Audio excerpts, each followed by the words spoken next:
എന്റെ മുന്നിലിരിക്കുന്ന പ്രിയപ്പെട്ട സഹോദരങ്ങൾ മനസ്സിലാക്കാൻ 1500 വർഷങ്ങൾക്ക് മുമ്പ് അല്ലാഹുവിന്റെ റസൂൽ സല്ലല്ലാഹു അലൈഹി വസല്ലമ തങ്ങൾ ഈ സമുദായത്തിനോട് ഒരു കാര്യം പറഞ്ഞു. സമൂഹമേ, ലോക അവസാനിക്കുന്നതിന് മുമ്പ് എന്റെ സമുദായത്തിന്റെ മേലെ ധാരാളം ആരോപണങ്ങൾ ഉണ്ടാകും. നമ്മൾ കാണുന്നില്ലേ എന്തെല്ലാം വിഷയങ്ങളാണ് ഇസ്ലാം മതത്തിന്റെ പേരിൽ ഈ കാലഘട്ടത്തിൽ സംഭവിച്ചുകൊണ്ടിരിക്കുന്നത്. ഈ അടുത്ത കാലത്ത് PC ജോർജ് എന്ന് പറയുന്ന പ്രമുഖ രാഷ്ട്രീയ നേതാവ് എന്താ പറഞ്ഞത്? മുസ്ലിമീങ്ങളെല്ലാം വർഗീയവാദികളാണെന്നും മുസ്ലിമീങ്ങൾ ഇന്ത്യ വിട്ട് പാകിസ്ഥാനിലേക്ക് പോകണമെന്ന PC ജോർജിന്റെ വാദം. എന്ത് മാന്യതയിലാ PC ജോർജ് സംസാരിക്കുന്നത്? ഈ ഇന്ത്യ മഹാരാജ്യത്തിന് എന്തെല്ലാം മൂല്യങ്ങളാണ് മുസ്ലിമീങ്ങൾ നൽകിയത്, അതൊന്നും എടുത്തു പറയാൻ PC ജോർജിന് സാധിക്കുന്നില്ല.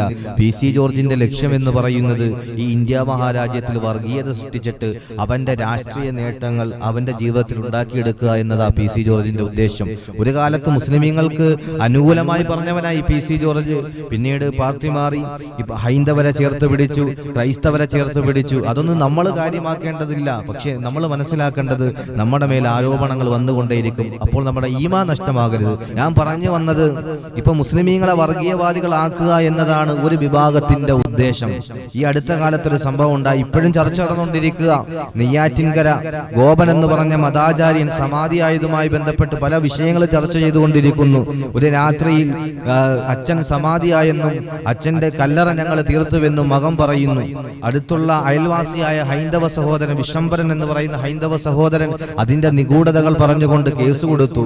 അടുത്ത ദിവസം രാവിലെ പോലീസും ബന്ധപ്പെട്ട ഉദ്യോഗസ്ഥരും വന്നിട്ട് കല്ലറ പൊളിക്കണമെന്ന് പറഞ്ഞു. അപ്പൊ മകൻ പറയാ, മുസ്ലിമീങ്ങൾ വർഗീയവാദികളാണ്, മുസ്ലിമീങ്ങൾ തീവ്രവാദികളാണ്, അവരുടെ ഉദ്ദേശമാണ് ഈ കല്ലറ പൊളിക്കുക എന്നത്. എന്ത് മനസ്സിലാക്കിയിട്ടാണ് ആ സഹോദരൻ പറഞ്ഞത്? പരിശുദ്ധമായ ഖുർആൻ പറഞ്ഞത് എന്താ? ലക്കും ദീനുക്കും വലിയ ദീൻ. നിങ്ങൾക്ക് നിങ്ങളുടെ മതമാണ്, അവർക്ക് അവരുടെ മതമാണ്. അതുകൊണ്ട് ഒരു മതത്തിന്റെയും വിശ്വാസത്തിൽ നമ്മൾ കൈകടത്താൻ പാടില്ലെന്നാണ് പരിശുദ്ധമായ ഖുർആനിക വചനം. അതുകൊണ്ട് നമ്മൾ ഒരാളുടെയും വിശ്വാസത്തെ നമ്മൾ ചോദ്യം ചെയ്യപ്പെടുന്നില്ല.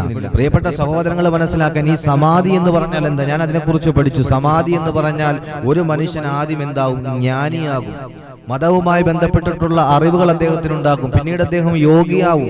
മരണം വരുന്നതിന് മുമ്പ് അദ്ദേഹം അത് അറിയപ്പെടുമെന്നാണ് ഹൈന്ദവ പുസ്തകങ്ങൾ പറയുന്നത്. പക്ഷെ സമാധി ആകുന്നതിന് തൊട്ടു മുമ്പ് വേണ്ടപ്പെട്ടവരെല്ലാം അറിയിക്കുകയും ശിഷ്യന്മാരെല്ലാവരും ഒരുമിച്ച് കൂടി ഞാൻ ഇന്ന ദിവസം സമാധിയാകാൻ പോകുന്നു എന്ന് അറിയിക്കും. ഇതാരും അറിഞ്ഞില്ലല്ലോ, വീട്ടുകാരിൽ ഒതുങ്ങി നിന്ന്. ഇതിലാണ് നിഗൂഢതയുണ്ട് എന്ന് വിശംബരം പറഞ്ഞത്. അത് മുസ്ലിമീങ്ങൾ പറഞ്ഞതല്ല.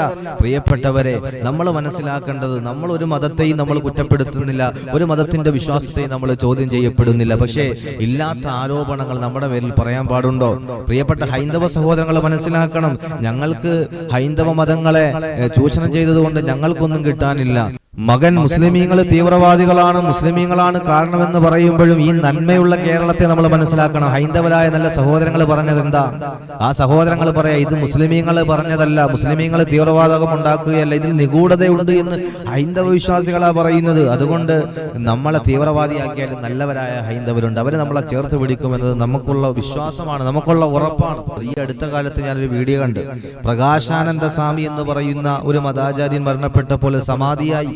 എല്ലാ ബഹുമതികളോടും കൂടിയാണ് രാഷ്ട്രീയക്കാരും മതാചാര്യന്മാരെല്ലാവരും പങ്കെടുത്തിട്ടാണ് അദ്ദേഹത്തിന്റെ സമാധി ചടങ്ങുകൾ നടന്നത്.